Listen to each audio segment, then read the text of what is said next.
It's the weekend and you have financial questions that need answering. That can only mean one thing. It's time for Jill on Money, the show that takes the mystery out of your finances. Here's your host, Jill Schlesinger. Welcome, welcome. This is Jill on Money. Yes, you are here. We are here. Thank you so much for joining us. First weekend of autumn. So great. Hope you are getting all of your steps in before the winter comes and we all get locked down again. You know, get going. Maybe we won't get locked down to the same extent, but you know, guys, it's going to be different in the next few months. What's not going to be different is we are going to continue to come to you every single weekend and answer your financial questions and present guests that we think could be interesting or helpful for you. Again, Jill on Money. If you have a question, we'd love to help. All you have to do is send an email. Ask Jill at jillonmoney.com.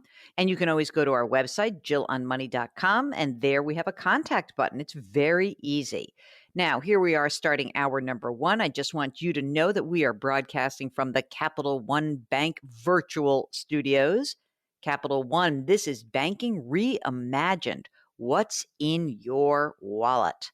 All right, let's get to a question because, boy, those emails are piling up. We try so hard. And if you do send an email, don't forget to send us a picture of your pet. We have this new fun feature on the website, which is our furry fan club. That is what Devin did because Devin sent us a very cute picture of the pup. So cute. Okay, Devin's a registered nurse, 25 years old, and a new listener. And so she said, I heard about this podcast from the book Broke Millennial Takes on Investment by Erin Lowry. Thanks for all the advice you're giving and for making me feel a little better in my financial life. I need a lot of help. Here's the problem. I have crushing student debt. Oh, gosh, I feel so bad. I make about $60,000 a year. I contribute 8% to my 403B retirement plan. My company matches up to 6%. My first 2 years, I lived at home. And Devin says, and I was very stupid with my money. I went out often. I took lots of trips. I ate out all the time. But this past June, I moved out of my mom's house and have been really trying to figure out my finances. I would like to start investing now, but those crippling student loans have burdened me. Okay, let's see what we got. Devin says, I have 3 loans. I'm paying them off. A federal loan, $25,000. 2 private loans. Let's see, $150 a month on one, $600 a month on the other. Each of them about 5%. I know it's a lot. My parents could not afford college for me. They aren't the best with money. I also have a car payment of $300 a month, and I was very aggressive in that payment. I owe less than $4,000 now. Okay. With all these monthly payments plus living expenses, it cost me about $2,500 to survive for a month. With my salary, I usually have $500 to $700 left to spare each month. Somehow I've managed to put about $35,000 in a savings account. Here's the kicker. I don't have a real reason to have that money right now. It's just my safety net. It's over a year of living for me. Obviously, I don't want to blow all of my savings, but a lot of my questions pertain to what to do with that money. I'd like to buy a house one day. I know it's best to start now, but I'm in no rush. Okay. So let's go back and take a deep breath. 25 years old, 60 grand, needs about $2,500 a month in terms of expenses. So, needs, let's say that of the 35 grand that she's squirreled away, she probably needs 20 grand in savings, right? So let's just say that, so there's really $15,000 is what we're starting to think about. Okay. Here are the questions. Should I pay off my federal student loan with my savings while the interest rate is 0 or hold on to the hope that this will be forgiven? Should I pay off the other loan that has the lowest monthly payment? Should I pay off my car? Do I do a combo? Can I start investing, maybe with a robo-advisor while I have all these loans? Should I lower my contribution to 6%? I truly believe I'll be able to pay off all of these debts one day, even though I know they're large. I'm dedicated. I'm money driven. Let me know what you think and what you can do. Thank you so, so much. Any advice would be very appreciated. Okay, here we go. Here's the reality right now. You need to make a list from the highest interest to the lowest interest. Okay. So the federal loan, you said you have $25,000, right? Then you have these other two private loans. And then, you said the private loans have about 5% interest. I don't know how much is left on the private loans, and I don't know how much the interest rate is on the car. But what I would do is whatever has the highest interest, I'd start to really attack. Now, it may be that perhaps the best thing you can do is to, of the $15,000, start to click away at a couple of things. Maybe we get rid of the car loan because it is a depreciating asset. And from there, we start attacking the private loans. And, while we have 0% interest, unless I don't know, maybe the private loans you could refinance, but let's try to whittle down the highest interest first. Then what I would do is with the $500 to $700 left to spare each month, don't do any investing with that. Concentrate that money on paying down the debt, highest interest to lowest interest. That's what you're going to do. And, the reality is, I think you are going to be in much better shape once you start to get focused. So don't lower your contribution to 6%. I mean, you could, but you're already doing 8. So let's keep it that way. Now is the time, as you said, to really get going on paying down this debt.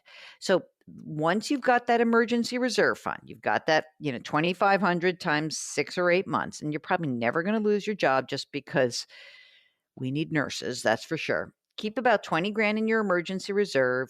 Don't do more than that. And then focus every extra dollar on highest interest, then down to the next lower interest. Keep going. And then it will go away. And you're going to get raises. And that's going to be fantastic. So I think that's the game plan. And I think you're in better shape than you imagine. I love your puppy. And you should definitely follow up and just tell me what the name of the doggy is. Mark, wouldn't that be funny if we put everyone's dog's name? I won't do it. I promise I won't do that. But thank you for writing. And I'm very, very, I feel very strongly that you are going to find yourself in a incredibly good place as you start to wind down these debt levels. All right. So give yourself a break. You're doing okay. It's okay to be irresponsible. It's great to be irresponsible in your 20s because the payback, the cost of that irresponsibility can be cleaned up probably by the time you're 30. And if you are living on your own and things are good, that's great. Try not to fall into that trap of going in like, oh, I got to buy a house. I got to do this. No rush for any of this. You're in good shape. Let's get that debt tackled. Then all that free cash flow, when that debt is done, you're going to be putting into your retirement account, your house fund. It's all going to be great. All right. You're listening to Jill on Money. If you've got a financial question like Devin, why don't you send us an email? It's askjill@jillonmoney.com. And during the break, hop onto the website, jillonmoney.com, and there you can sign up for our free weekly newsletter. Okay, we will be right back.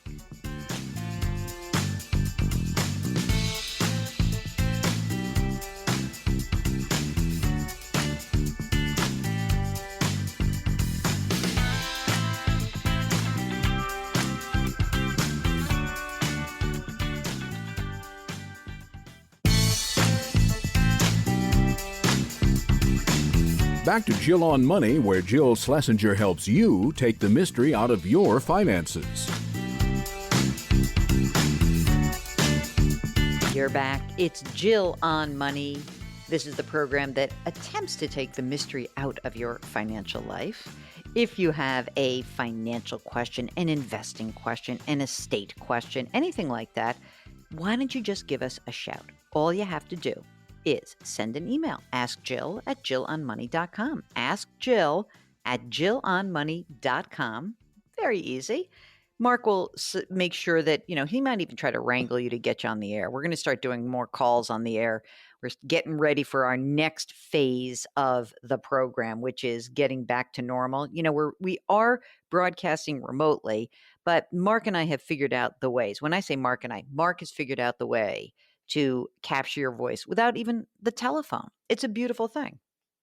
In fact, next segment, you're going to hear somebody who's on the air. So if you actually would like to talk, you don't have to worry. You can be a shy person and come on the air. Here's a little clue. Unless you have a voice that's highly recognizable, all you have to do is give a fake name and a fake place. It's okay. We will not out you. I promise. I'm not one of those folks. So, if you have a question, come on the air and talk because it actually is quite helpful for me as the person who is listening to the way you tell your story. It's better than the way I read your story. It really is, right, Mark? I mean, it does make a big difference. And you'll notice that sometimes we even actually have different advice once I'm actually hearing the voice and hearing the story and getting a little more color commentary. So please do that. It'd be great. Okay. Jeremy listens to our daily podcast. By the way, our daily podcasts are available to you. Just subscribe to Jill on Money, wherever you get your favorite podcasts. That could be on Apple or Stitcher or Spotify or radio.com or Google Play, wherever you get podcasts. If you don't know how to get a podcast, ask somebody who listens to podcasts. Just ask, hey, anyone know this? It's pretty easy. Okay. Jeremy is binging on a daily podcast over the weekends. And he continues, he says, your common sense approach to financing is very comforting during this unsettling and hopefully temporary time in our lives. Yeah, I hope it's temporary too. Here's a question. How can I invest about $300,000 I have in cash? Now, the funny thing is, he's got this $300,000. He says, how do I invest in the short term? I am unsure about the near term for the stock market pending the election, and rates on high yield savings are still pretty low. I thought that perhaps paying off our house would be a good place to put the money for a couple of years, and we would get a moderate return equal to whatever our mortgage rate is for him, 4.75%. We plan to sell the house in 2 to 3 years. Kids have graduated college, and we're going to downsize, move to a lower cost area, and catch up on retirement savings. At that point, I could reinvest the money into a hopefully less turbulent market. My job is fairly stable, at least for a year. We would have about 6 months of expenses after paying off the house and no other debt. I know you're not in favor of locking up money into one's home, but could this be an exception to your usual wisdom? Thank you so much for all of your encouraging words and advice to us all. Best, Jeremy.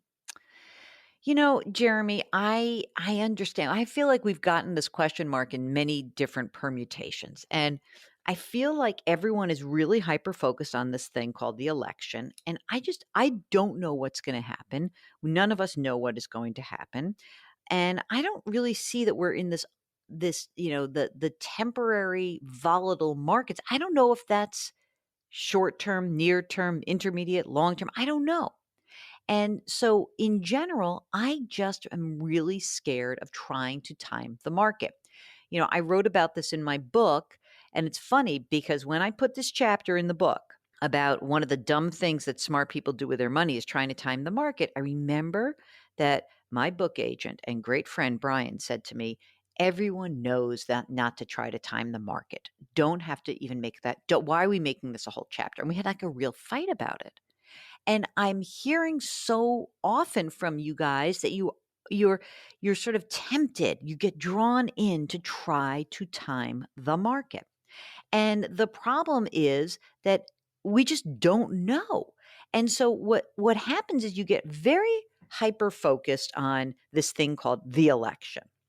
And what we don't know is that, if the market were to go down, we could go down immediately. It could go back up. We don't know what's going to happen. I would even go back 4 years because 4 years ago, I was so sure that if Trump upset Hillary Clinton, that the markets would tank. I was just to my bones really felt that. And had I traded on that, I would have been wrong because you know what happened in that night of the election? I remember because I was up all night doing radio. In the middle of the night, the Dow futures tanked. It was huge. It was like crazy what was going on. And by the time markets opened the next morning, everything was okay. Now, that's an extreme case. But what I'm saying, Jeremy, is I don't think that making a decision about long-term investing, which is really what you're doing, you're talking about retirement. I don't think it's best to make that kind of decision and try to pick your places. So, especially because you're going to sell the house in 2 to 3 years, it kind of doesn't make sense to pay down this mortgage. And what I would much prefer you to do is to simply pick a time frame that you want this money invested in cash. Okay. Now, it doesn't have to be to get it done before the end of the year. You might say, I'm going to give myself, I don't know, 6 months, whatever it is. Pick some time horizon where you would like to be fully invested. And then what you would do is you would invest a bit each month, whatever it is. And that's called dollar cost averaging. Now, let's say that you're right, the market craters when you actually make this decision. And so maybe you start this, you say, okay, it's October, November, December, January, February, March. I give myself 6 months, and you put that money in 50 grand a month every 6 months. The market goes down, you put your 50 grand in next month, and you keep doing it. You don't let the market conditions change your game plan. If you do this, I think you're going to be much better off. And I don't really think that it makes a ton of sense to sock that money into the house. I really don't. I much, much prefer you being able to have access to the money and also to be smart about this money. Guys, remember the old story. It's not timing the market, it's time in the market. Okay. Okay. Here's a note from Bill, who got in on Amazon in 1997, pretty much forgot about the stock until recently when things went huge. I need to know how to not get destroyed in taxes when I sell. I'm currently invested in about $4 million. What does that mean? Mark, what have I missed here? Does it mean wait a second. Mark thinks he's got $4 million in Amazon stock. We need to know more about you. There are some things you could do, but they are very fancy techniques. Now, first, let's start about like the very basics. What's the worst that happened is that you have $4 million, you sell it all, and a quarter of it goes to pay taxes, essentially. And you got $3 million left. That's not the worst thing in the world, right? Mark signed up for that. Now, there are other things you can do. You would have to talk to somebody who really understood how to use. You can use things called collars and options that they're expensive to execute, and they will save you some money. But I think you need to talk to an accountant to make sure that we know everything. And let's see if there's anything else in your life that might benefit from this sale. And maybe maybe we'll do some charitable stuff. There's a lot of things you can do. Can you follow up with me, Bill, and so we can clarify exactly what's going on? I wish I had this problem, Mark. I really do. Okay, everyone wishes this. Give me that $4 million in Amazon stock. All right, it's Jill on Money, where we all wish we had $4 million in Amazon stock by mistake, which I forgot about. Give us a holler, email us, ask Jill at jillonmoney.com. During the break, head to the website, jillonmoney.com, and bookmark it. Do that right now. Okay, we'll be right back.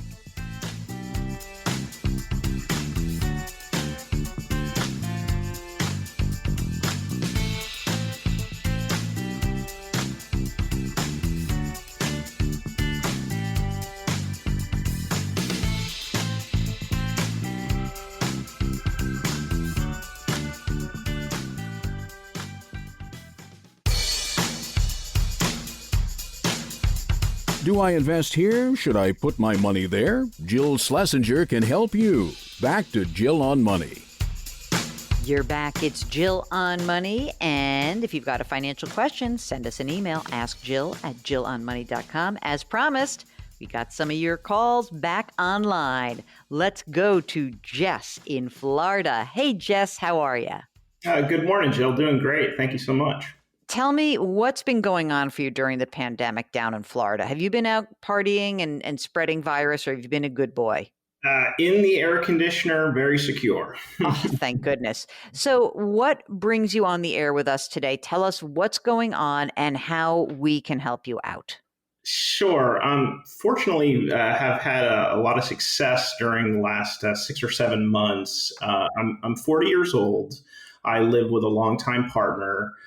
Don't have any kids. I make about $145,000 a year. Currently have about $450,000 in longer term investments and $100,000 in cash. My expenses each month are about $3,000, and I have no debt except a mortgage on a house that I rent out. That mortgage has about 20 years left, and I'm currently at a 3.65% interest rate. It's worth about $450,000. The mortgage is $160,000. So I'm doing the right thing. I'm maxing out my 401k and traditional IRA. Fortunately, at the end of each month, I have approximately $3,000 to $4,000 that I really don't know what to do with. There are two caveats. In January, I did a no-no. I pulled my investments out of the market and into cash. I was a bit worried something was going to happen. And I know that wasn't the right thing to do, but I wanted to tell you that. And I also may be leaving my current job in the next year or two. All right, wait a second. I just want to go back to the pulling the money out because I've been taking notes as you've been chatting. So you pulled the money out in January thinking something bad was going to happen. Something bad did happen. Then what did you do? Are you still in cash? I am still in cash. I figured I would hopefully be able to catch the bottom sometime and then jump back in. The sad truth is that you just found that painful lesson, which is no one tells you when it's the bottom. Damn it. Yes. Okay. So let's do the big picture. First of all, you're in great shape. So well done. The house that you own, you say you rent it out. Are you living in part of it and renting it out, or are you renting and this is just an investment property? The latter. Okay. So now you've got this extra money and you're trying to figure out what to do. I would not pay down that mortgage because honestly, with a rental property, with investment property, it actually works better as an investment with a little debt on it. And you don't have a ton of debt. You've got a perfectly reasonable amount of debt. Is it possible that that house becomes a primary, or will you always keep it as investment? Well, I would assume it would be an investment. I have really no plans to move there. Okay. So now we've got this extra money that you have. And I think that if you're thinking about potentially making a job change, that argues for let's just use that money and have an investment account outside of retirement. You said I've got long-term investments of $450,000 a year and $100,000 in cash. I wonder if we could fill that gap and do something that's maybe not necessarily long-term, but not necessarily cash. And that would be maybe a blended approach with a more balanced fund selection. And that would help you maybe navigate a period where you're making a job change. I'm not saying you're going to have to go dip into your cash, but I presume that you say that you're making a job change and you'll need to maybe live on less money. So that would just mean that you have less money to invest at the end of every month, right? Right. I would anticipate probably almost maybe even a 50% pay cut. Fortunately, my expenses are low. However, I would then again be able to contribute to a Roth IRA and have a little bit more options in front of me. Okay, so I think that's great. So I like the idea of taking this extra money and building a non-retirement investment account, which is a more, I think probably call it a more balanced approach. Now, let's talk about your balance, mister, because you're sitting in cash and now you've got a problem because you don't know how to get back in, do you? I do not. Okay, so here's the issue. You're 40, and especially with these retirement funds, you have a long time ahead of you. I mean, you don't need this money for 25 years, right? So 59 and a half, but sure. All right, 20. I think you've got to make a decision to just hold your nose and get back in. And you may not want to do it all at once. I understand that. But I do think that you ought to have a target. And that target may be that, maybe the $450,000 is going to be invested over the course of the next year and just do 1/12 every month for the next year and get reinvested. I am worried that the idea that you have kind of taken this money out and, frankly, you did one leg of the transaction beautifully. You just found that it's impossible to do the second leg as perfectly. So I think you've got to make a decision to get yourself back in, and you're going to have to hold your nose and know that you're going to be wrong. I'm sure that as soon as you start doing this, the market will start collapsing. But even if it were to collapse, even if you just held steady and kept, every month putting 1/12 of that total into your diversified portfolio of index funds or whatever funds you have available to you, if you were to do that, I think 20 years from now, you'd look back and say, thank God I got back in the market. Okay, great. As far as the midterm investment, would you recommend my brokerage account for that and maybe like the Vanguard Star Fund? I know you don't probably recommend specific funds, but it's a pretty balanced fund. Yes, exactly. So that is exactly what I'm thinking is some sort of, 50-50-ish kind of investment. And you have a bunch of money in cash. So it really depends how quickly this job change is going to occur. But I mean, I like the fact that you have a bunch of money in cash in preparation for that time. And then, yes, I would take a really boring approach to this money. And even, know that in the back of your mind that even if things were to collapse, you're not planning on touching this money. All I'm suggesting is that you have it as extra money that is available to you, non-retirement funds to get you through whatever you want to get through. And I just think that you should take a lower risk level for that account than you would for your retirement account. Of course, your retirement account is zero risk right now. So you would be more of a growth investor in the retirement account, more of a balanced investor in this medium-term account. Okay, if you would like to get on the air just like Jess, all you have to do is send us an email with your question, ask Jill at jillonmoney.com. And if you're game, we're game. We love your voices on the air. So let us know. We'd love to have you. Jill on Money will be right back.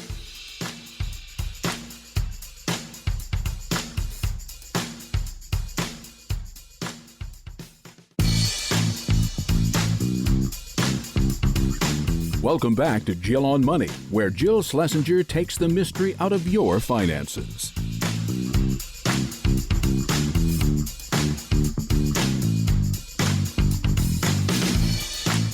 You're back. It's Jill on Money, and we are here trying to take the mystery out of your financial life.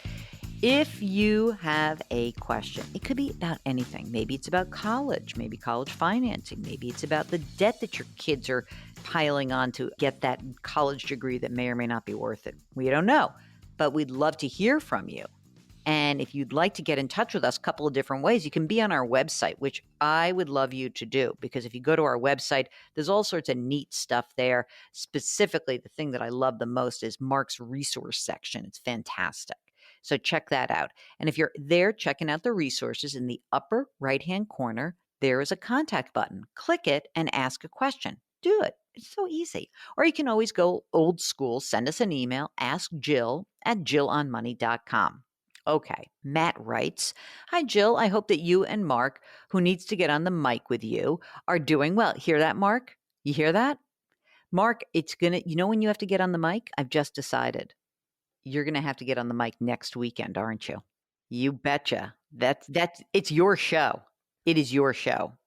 No, you're doing the whole show. That's it. You're doing it. You get to interview me. It's great. I'll tell you why, guys. That's a real tease as to what's going on next week. But next week is an incredibly special show for Jill on Money, for me and Mark. Okay? All right. Now, here we have Matt, who listens to the daily podcast and the radio show. And he says, "I really appreciate what the two of you do." Matt is 57 and his wife is 56. And he says, "We are considering retiring or semi-retiring in approximately 3 years. I am wondering if it is possible to obtain a mortgage while fully retired. My wife is currently collecting a pension of $2,900 a month post-tax. My pension will be about $2,000 a month if I were to take the annuity, and I also have a lump sum option. Thanks for lifting all of us up each day." Well, you can get a mortgage. It's a little harder, but you guys actually have income. So remarkably, and you'll have a good chunk of income, you may be able to get a mortgage. Now, that said, I'm wondering if you necessarily need a mortgage or not and what your plans are.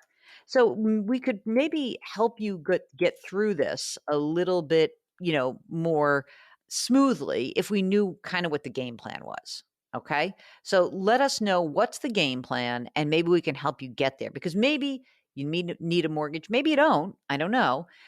One thing that has become quite clear, by the way, is that mortgages a little more interesting right now in terms of what's going on in the marketplace. If you look at mortgage lending standards, they have gotten a lot tougher. Recently, the Mortgage Bankers Association found that credit availability has dropped to the lowest level in, I don't know, 5, 6 years. And so you really need solid credit and income to get that mortgage. And we also know that, I don't know if you saw this, Mark, we had research from the Federal Reserve Bank of New York and it found the median credit score on mortgages originated in the second quarter of this year went up to a 21-year high. 21-year high. So the median credit score on a mortgage originated in the second quarter of this year, 784 was the score. That's massive. That is unbelievable. So, if you're wondering what was learned in the last crisis, I think that the last crisis, what we learned pretty clearly is that the lending environment has changed very dramatically. It's no longer, oh, you got a heartbeat, I give you a loan. No, no, no, no, no. Things have changed. And I think that's probably a good thing. It's just going to be tough if you haven't, again, if you don't have good credit, it doesn't mean you cannot get a mortgage. It's more expensive and it may screw up some of the calculations for what you could afford in terms of a house. So you really have to be careful about this. And it is incredibly important that we are clear that not everyone's going to get the mortgage you think you're going to get. All right. Really. I know that's a bummer, but at least go in knowing that. Okay. Here is a question. I don't know what the name of the person is because it looks to me like it's the last name. So the question is, I saved a college fund for my son to attend college after high school. However, he has chosen not to go to school. What options are there to use the fund if not for school? What are the tax repercussions? Could I move to an IRA account for retirement? Well, let me start with that. No, you cannot move it to an IRA account for retirement. You could keep the money in there to see if maybe your son might attend in the future. You can transfer it to maybe another family member. If you just have one son, then you wouldn't do that. Here's the deal. If you take the money out of the 529 plan, there will be a tax that's due because the whole point of the 529 was you did not have to pay tax on the accumulation of the money that went in because you were going to use it for college. Now, if you're not going to use it for college, when the money comes out of the 529 plan, there's a tax event. It's not the worst thing in the world. You pay your taxes. It probably would have been the same as if you just put the money to work in the first place. But there will be a tax event and unfortunately, also a small penalty. Not a terrible one, but a penalty. So it will cost you to get the money out. But the whole point of having all this money accumulated was to go to college. And now that it's not going to be used for college, you can get the money out. You can do something else with it. But you're going to have that penalty and the tax event. So maybe the kid will go back to school. We don't know. Maybe there'll be a certificate program that your son wants to take. I don't know. I wouldn't just pull the money out before I really understood what your son's plans are. Could be used for something. And you could use it, by the way, as well. Okay, that's it for this segment. You are listening to Jill on Money. And when we return, we're going to get to more of your questions. All you have to do is send us an email, askjill@jillonmoney.com. We'll be right back.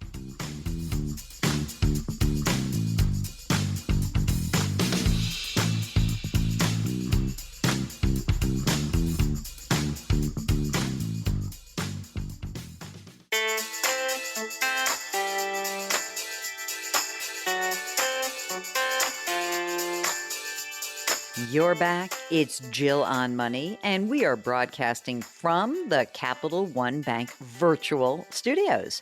Capital One, this is Banking Reimagined. What's in your wallet?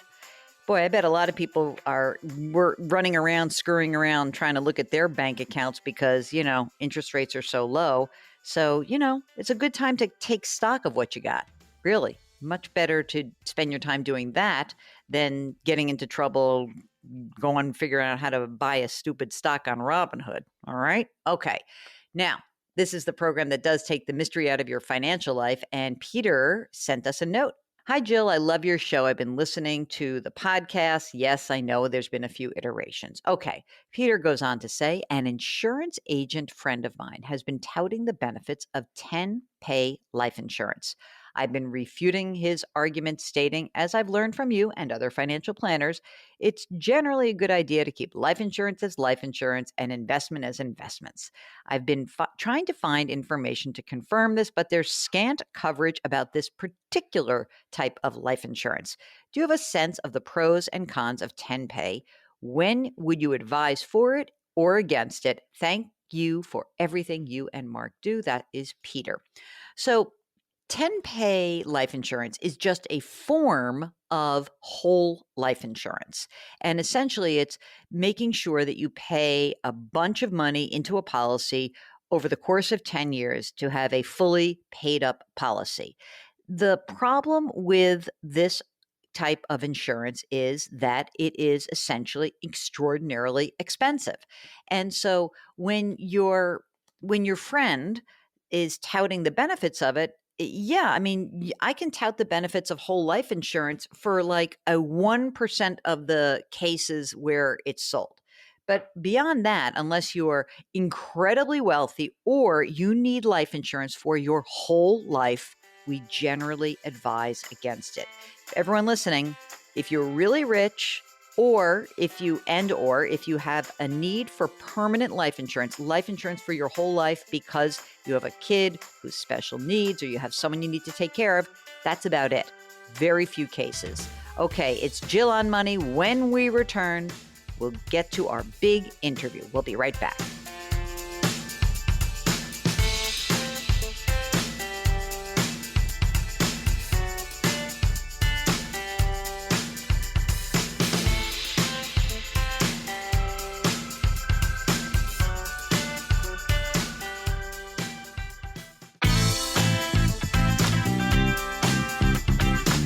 It's the weekend, and that can only mean one thing. You're listening to Jill on Money, the show that takes the mystery out of your finances. Here's your host, Jill Schlesinger. You're back. It is hour number 2 of Jill on Money. Hey, you know what's kind of neat? Mark and I are not broadcasting together, but we are virtually together. In fact, we are broadcasting from the Policy Genius virtual studios.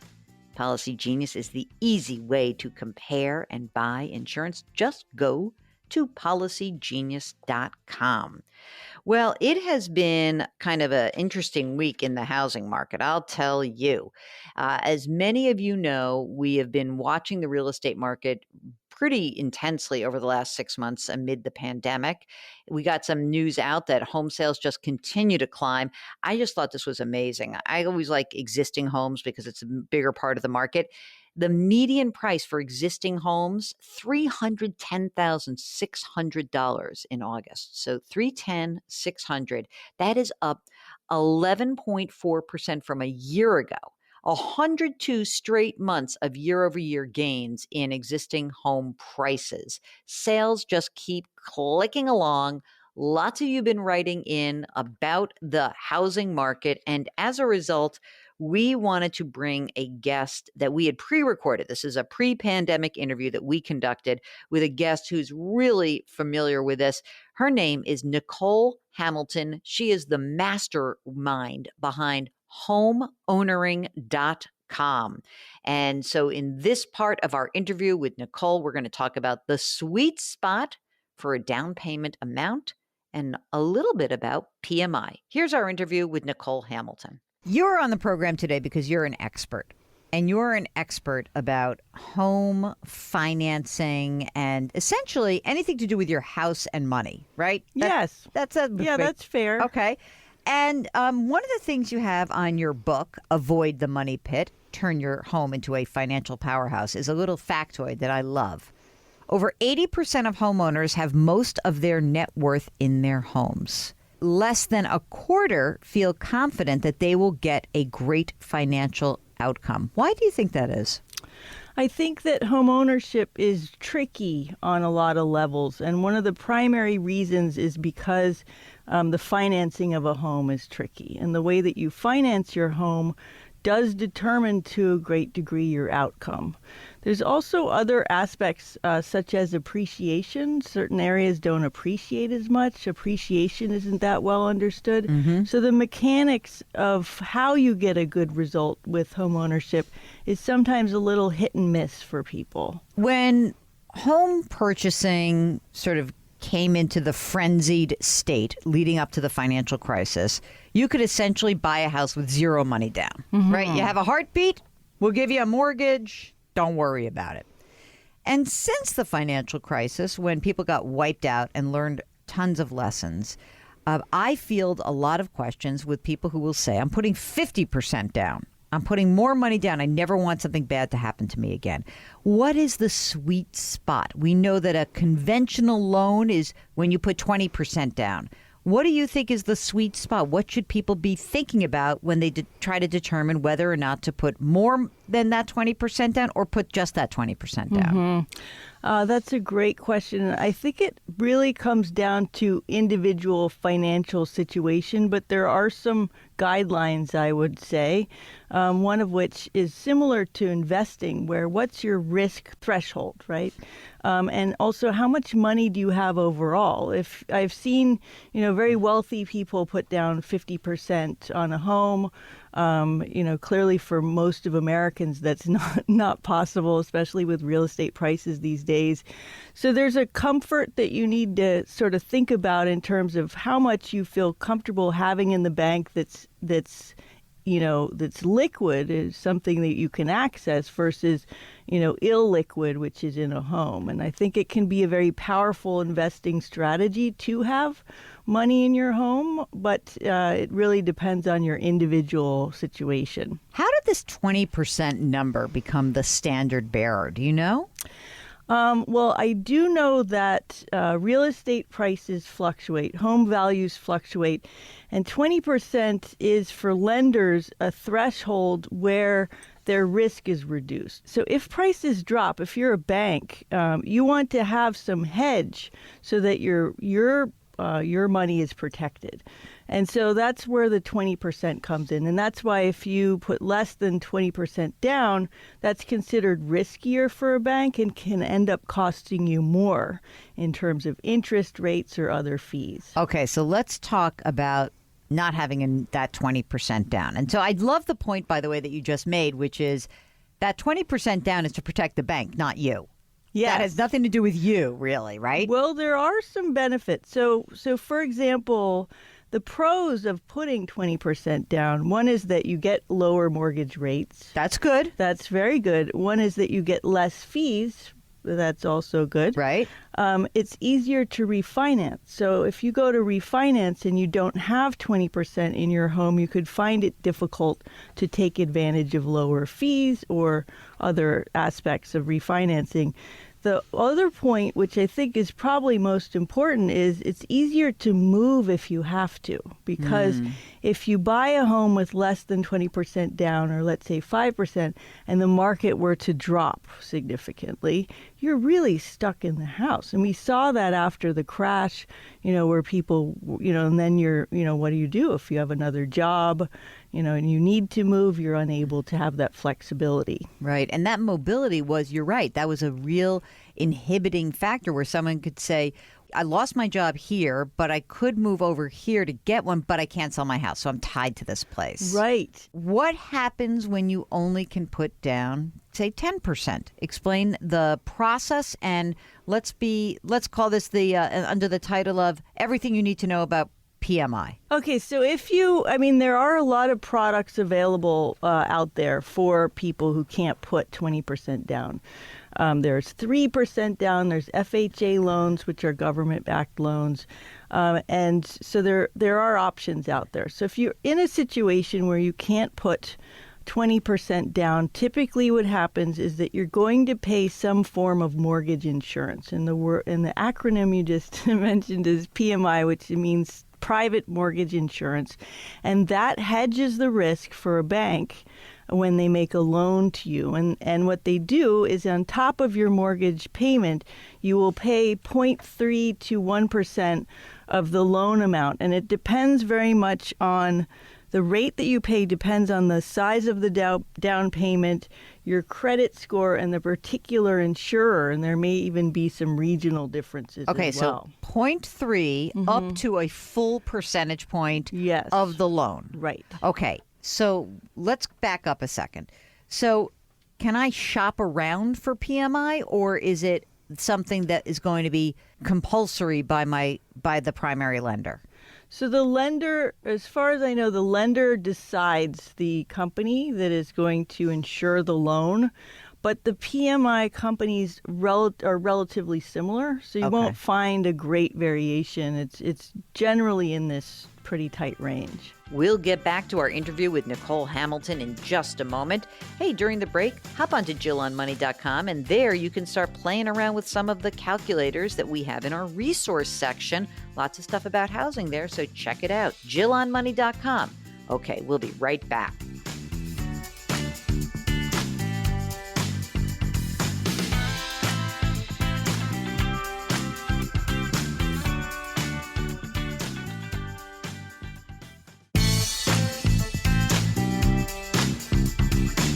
Back to Jill on Money, where Jill Schlesinger helps you take the mystery out of your finances.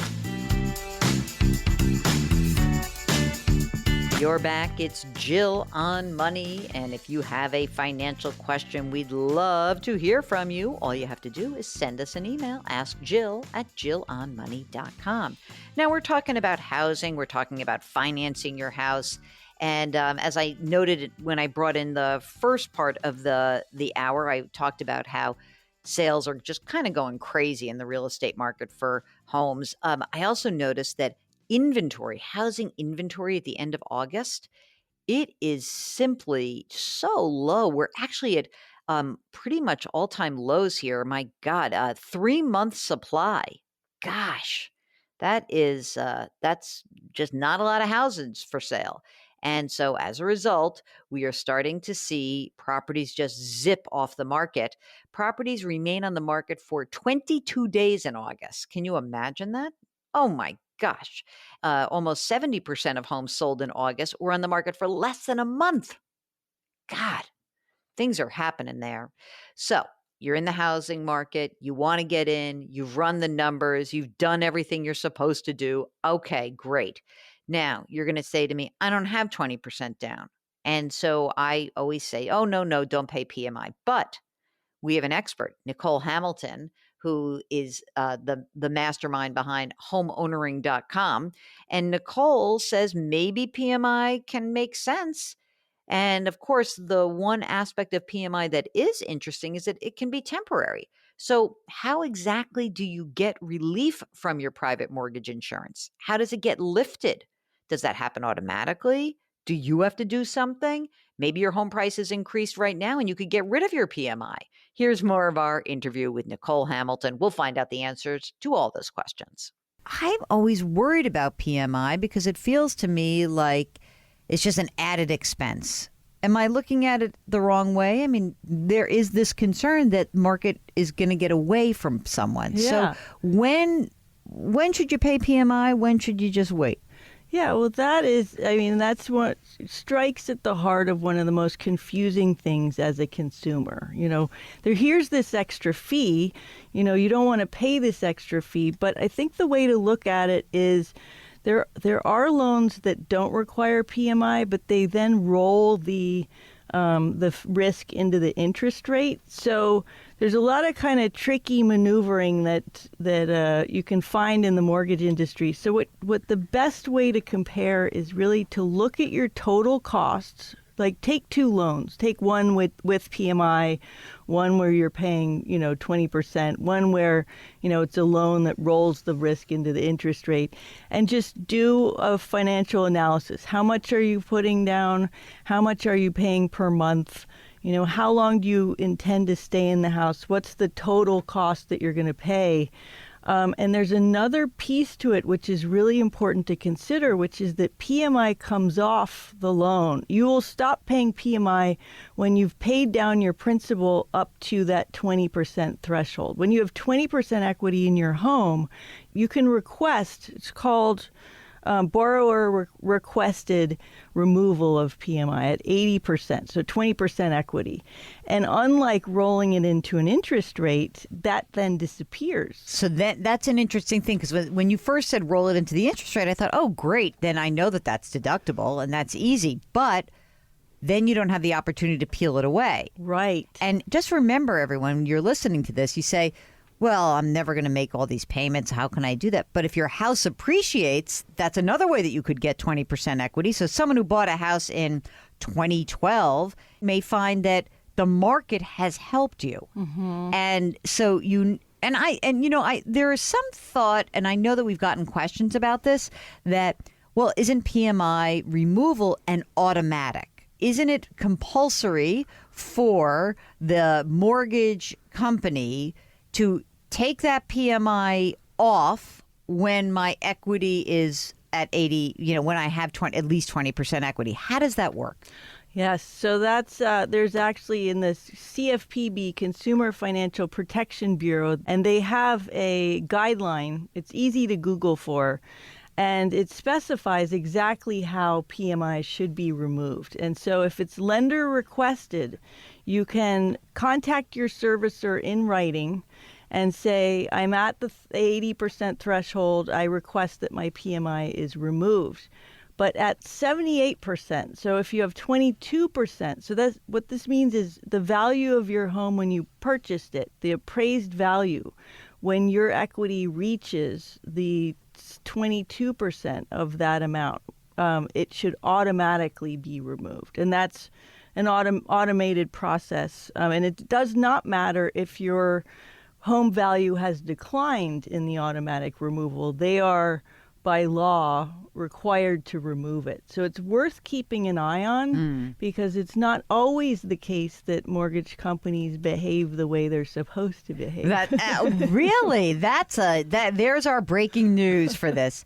So what do you think people are doing incorrectly when it comes to their looking at their house as an asset? That's a big subject. Don't you think? I mean, it's like a whole nother show, but I like it. So, yeah. I mean, I think that people tend to think of their home as an appreciating asset, even though we've just gone through a horrible housing crisis, and they confuse what is just the natural pace of inflation and what happens to housing, and they say things like this. My mother bought her house for $50,000 and we sold it for $1 million. It's the best investment she ever made. And then I said, well, if your mother took the same $50,000 and had a balanced portfolio, she'd have more money. And they don't want to believe that. Mm-hmm. That said, I also think that people tend to look at their homes as this retirement planning asset that I just don't think ever comes to fruition in most cases. I think it's really hard to downsize, is what I think. I think that many people are sort of stuck in their communities because, not stuck, they want to stay in their communities because their kids are there, their grandkids are there, their friends are there. And then when they look to sell their home, if you've got that $1 million house, you look around and you say, oh, I want to live in a great, easy condo. And you find like, hey, it's $800,000, and the fees for maintaining that are pretty much the same with the fees, or maybe even more, than the fees for me maintaining my home. And so I would suggest that many people are looking at that house too much as a retirement asset when I don't think it's going to end up being one. Mm-hmm. Now it's your turn. So on your first question, I think that the biggest sort of mistake or opportunity actually with home ownership is to be aware of how much equity you have in your house, because that's ultimately your money, even though it's not liquid.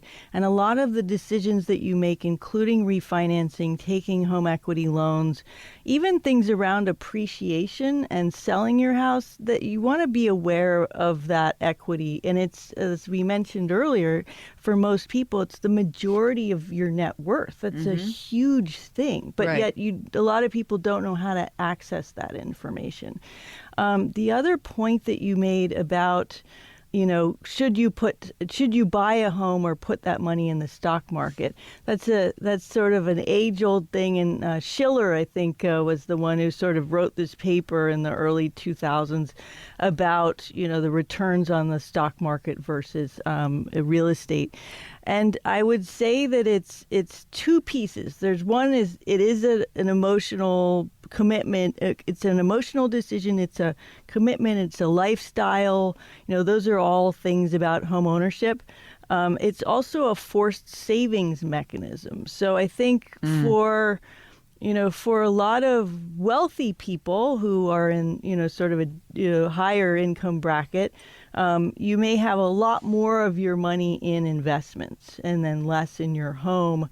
And you have the ability to pay into your investments every month. And that's not the case for a lot of people. So homeownership is a massive wealth builder for that portion of the population that doesn't necessarily save money because you're paying down your mortgage over time. We'll get back to our interview with Nicole Hamilton in just a minute.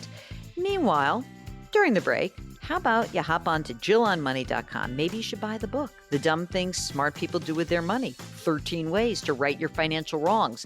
Got a lot of information there about housing and buying versus renting. Check it out. All right, we'll be right back.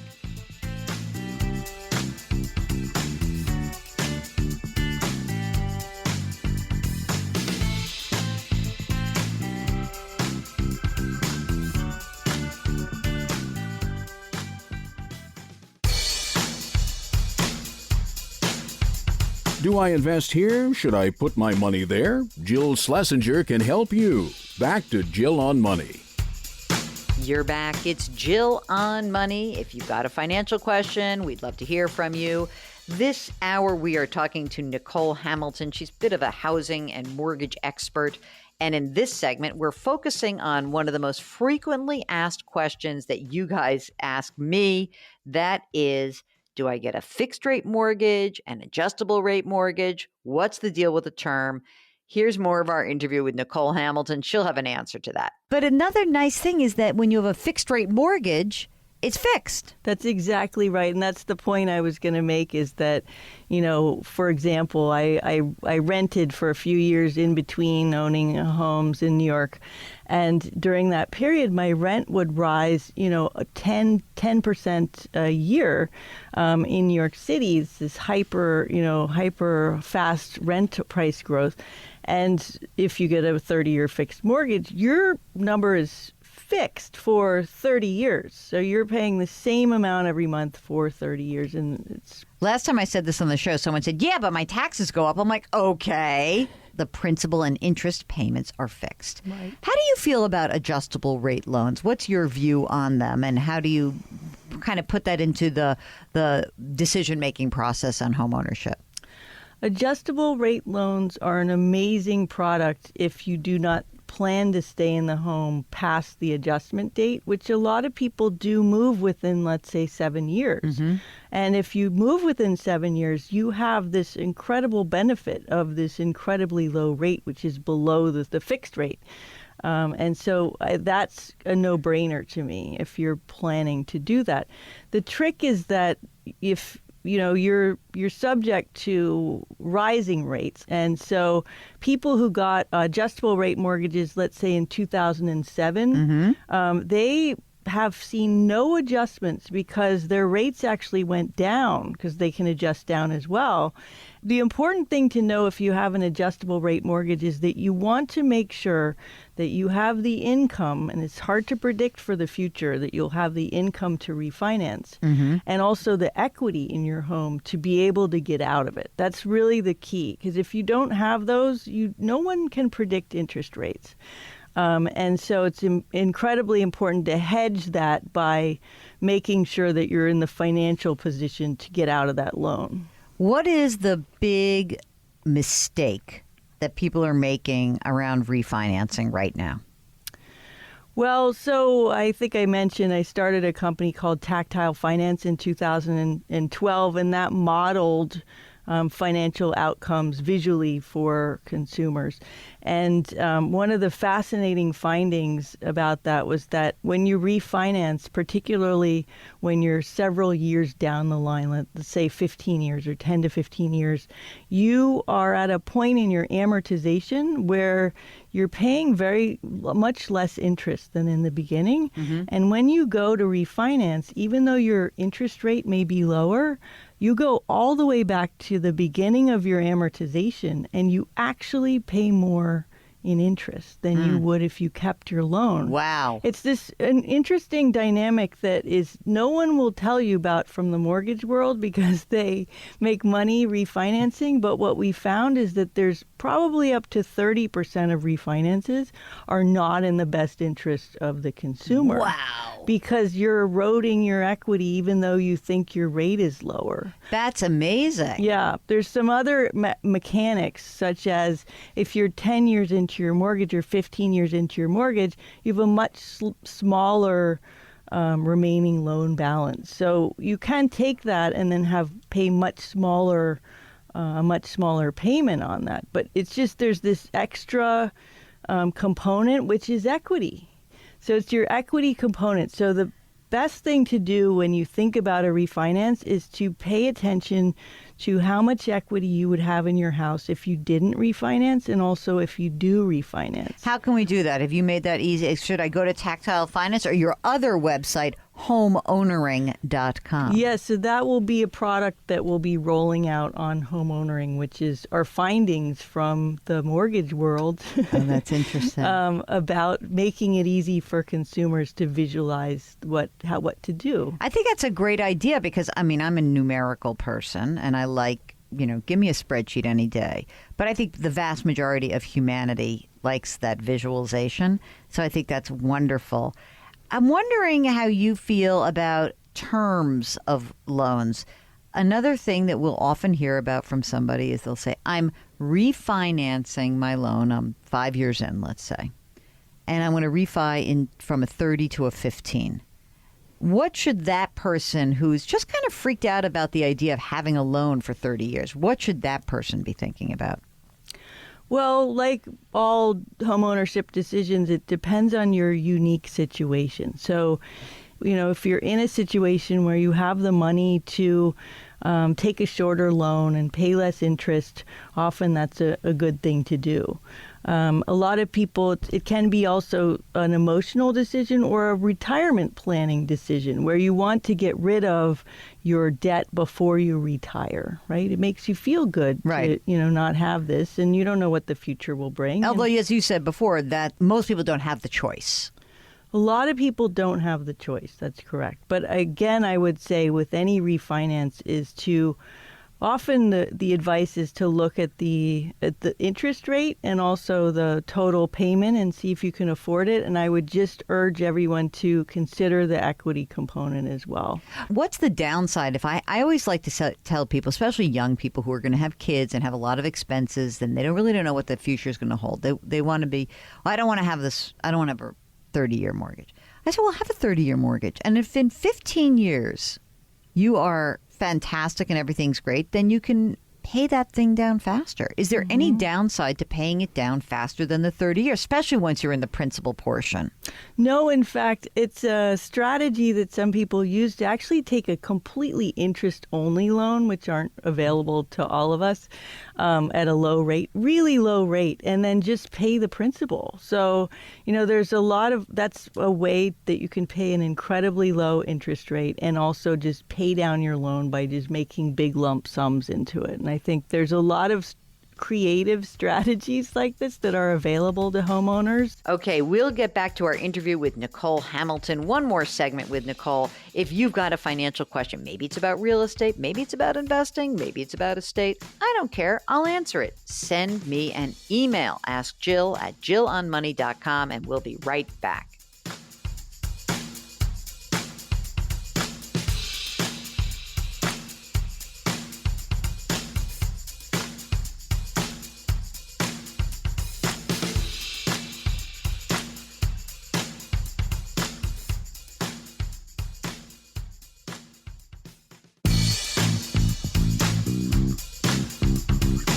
Welcome back to Jill on Money, where Jill Schlesinger takes the mystery out of your finances.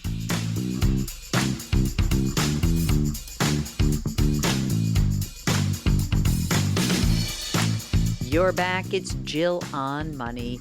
And before we let Nicole Hamilton go, she has this great website. I just want to make sure that everyone gets this down. Homeownering, I-N-G, homeownering.com. And I always find it interesting to find out why people do what they do. In other words, the how shall we say, the origin story. And that was something that I thought was interesting with Nicole, because why did she start this website? What was going on in her life? So here's the conclusion of our interview with Nicole Hamilton. Tell us a little bit about you and how did you get into this? So I have been in technology for years in various industries. I used to run a data analytics company. And then in about 2008 or 9, I got taken advantage of in a mortgage. What?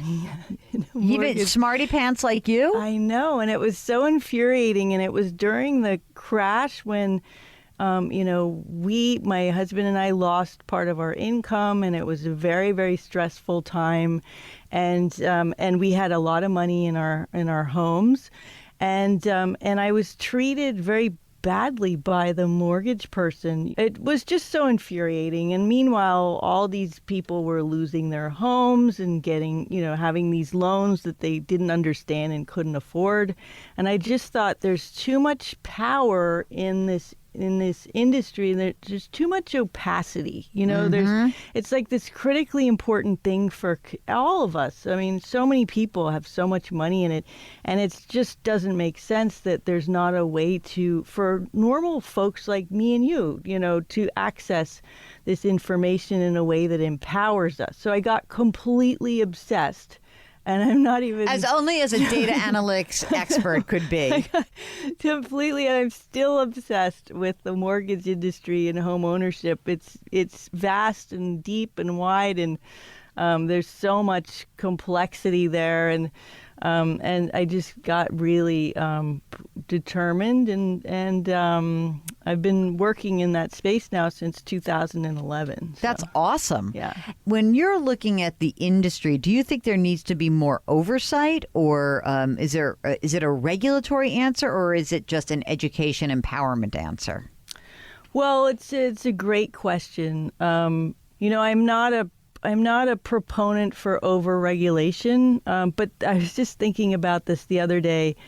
Should people be able to take advantage of other people? That's like kind of an open question, right? So the deceptive language that can be introduced into loan documents and things like that, a lot of that was taken care of in the Dodd-Frank CFPB process. I think those things are critical to society functioning well, and people, being able to retain their money if things are clear for them to understand. Mm-hmm. So that's sort of where I sit. Okay. It needs to be clear. There needs to be a penalty for the bad actors, and that helps the rest of the industry, because the vast majority of mortgage professionals, they got a bad rap, but I worked with them for many years in my business, and they are committed to getting people in homes they like, their jobs, mm-hmm. to get satisfying to help someone get in a home that they love. So that sort of level of oversight where it's clear what you're signing up for, and there's a penalty if you're a bad actor, it creates a very healthy industry, I believe. Thanks again to Nicole Hamilton. And if you would like, we'll have a link to her website, homeownering.com, in the show notes, homeownering.com, if you want to head over there and check it out yourself. So we got a little time left in this segment. So here is another real estate question from Lyndon, who writes, I'm not married, but I am with someone, and I'm looking to buy a house with this person. We have a small budget at the low end of things. We live in Portland, Maine, which has been flooded by people from Boston and New York because of COVID, of course, right? As a result, the prices of homes are shooting up, but in an inconsistent way. Oh, that's interesting. Some people are selling small ranches for $450,000. Others are playing it safe and selling for the average, which is more like 250 to 300,000. I'm worried the entire market might jump on with these insanely high prices that out-of-staters are paying, but I'm also hearing the economy could collapse in the next couple of years. Not sure if we should buy now or continue renting for a couple of years when things could drop. Hey, you know what? If you have found and you've run your numbers, if you found that you can make your numbers work, that's great. But be clear, unless you've run the numbers, you can't do anything. So start with rent versus buy. It may be cheaper for you to rent. I'm not suggesting that you try to time the market. It just may be that the market got out of reach for you. So run the numbers, see if you can afford it, and don't worry about it. You're going to buy this house and hopefully live in it for many years to come.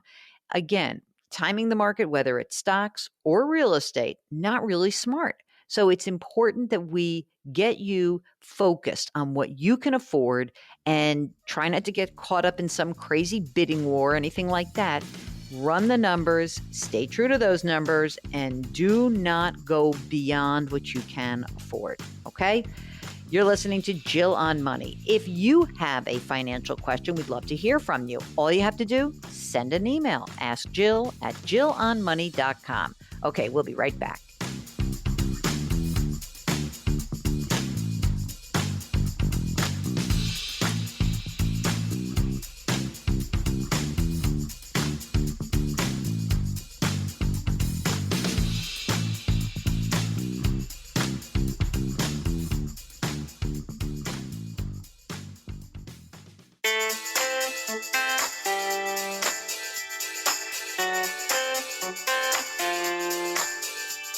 You're back. It's Jill on Money. We're broadcasting from the Policy Genius virtual studios. Policy Genius is the easy way to compare and buy insurance.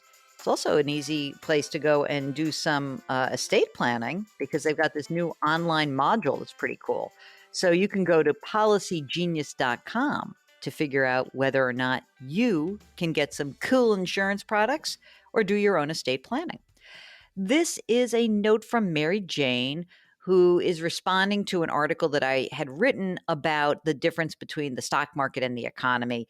And I noted a poll from Gallup that found that 55% of Americans have exposure to the stock market, and most of the people are in the top 1%. And so she says, I guess I'm in the 3.2% of those who are in the market with small savings in mutual funds, including stock funds. I am fortunate that I retired some years ago and have a pension. And she said, basically, I wonder how many people don't consider themselves invested because they don't personally own, buy, or sell stocks or stock funds, but their future pension is invested. Perhaps some of these people are in the 45% who claim they don't own stocks and don't recognize or admit that they are invested. Sincerely, Mary Jane. Mary Jane, great comment. Actually, the Gallup folks say that they actually specifically mention this and that they say to people, if you have a pension plan, you would be included. So maybe it's undercounted. But remember, we don't have that many pensioners. So, the very few people who are out there are entitled to a pension, and most federal or municipal workers are the types of people with pensions as well as something else, another deferred compensation type of arrangement. So I don't know. I think that most people know whether or not they're invested, but maybe you're right. Maybe we're undercounting. Okay. As always, we want to thank you so much for listening. Remember to wash your hands, wear your masks, maintain your physical distancing, and try to do something nice for somebody else today. Remember, our music here at the Jill on Money Show is composed by Joel Goodman, and Mark Talercio is our executive producer extraordinaire. If you have a question, you can always send us an email, askjill@jillonmoney.com, or if you're on the website, jillonmoney.com, just click the contact button. Thanks again for listening. We are always so grateful that you spend your time with us on the weekend. So take care of yourselves. Be smart. We'll talk to you next week.